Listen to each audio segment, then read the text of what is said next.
Today on Video Evidence, we welcome the Icelandic crime fiction author Jón Atli Jonasson. He's going to read from his debut crime novel Broken, which came out last month. If there's a quick way of describing this novel, it's to say that it's a book about outsiders. Two cops, Dora and Rado, find themselves searching for a missing trans teen in Reykjavik, while the rest of the police are focusing on organized crime. What's different about them? Well, Dora was seriously injured in the line of duty. She's got brain damage, and she only gets given the more marginal cases, the less important ones in the department. Rado, meanwhile, is a Serbian immigrant who's married to a Pole, and his father-in-law is involved in said organized crime. He's a clean cop, but the prejudice remains. The victim, too, being trans, is an outsider. And then there's the Groke, the true enigma of the piece.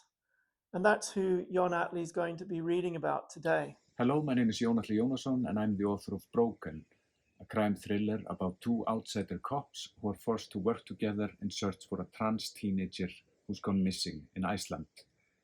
I like small characters as well as big characters. For my writing, the key is always character, not plot. This classic question every crime novelist gets. So I've answered that for my sake, at least. I'm going to read a small passage or a short passage from my book about a character who's called the Groke, which is obviously a character from the Moomin Elves. He doesn't call himself the Groke, but others do. The fishing lodge couldn't be seen from the road, and hardly even from the rutted track that led down to it. If he hadn't got the jeep stuck in the soft ground, then he wouldn't be standing there in a pair of rubber boots and a shovel in his hand, trying to fill in the deep tire tracks. It was as well there was nobody about. There was a farmhouse on the far side of the ravine, but he was fairly sure it had been long abandoned. Shoveling was tiring, but he didn't mind that. The cool air was invigorating. It was April and the snow was melting, freeing water to stream down from the highlands.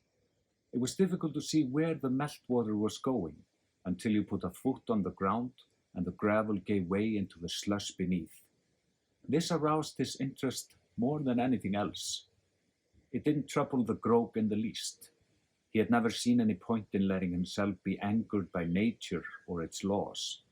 In fact, he lived closer to nature than most people.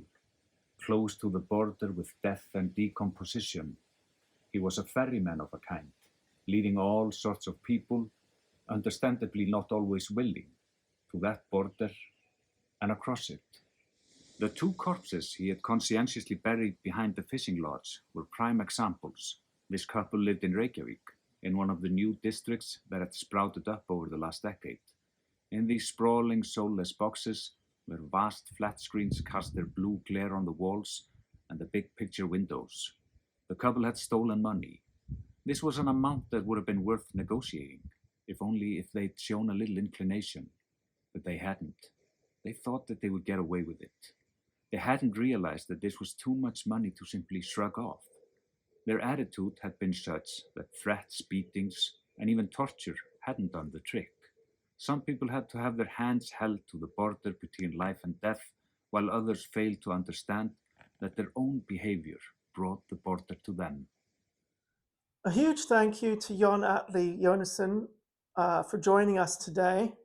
If you want to grab his novel, Broken, you'll find a link in the description.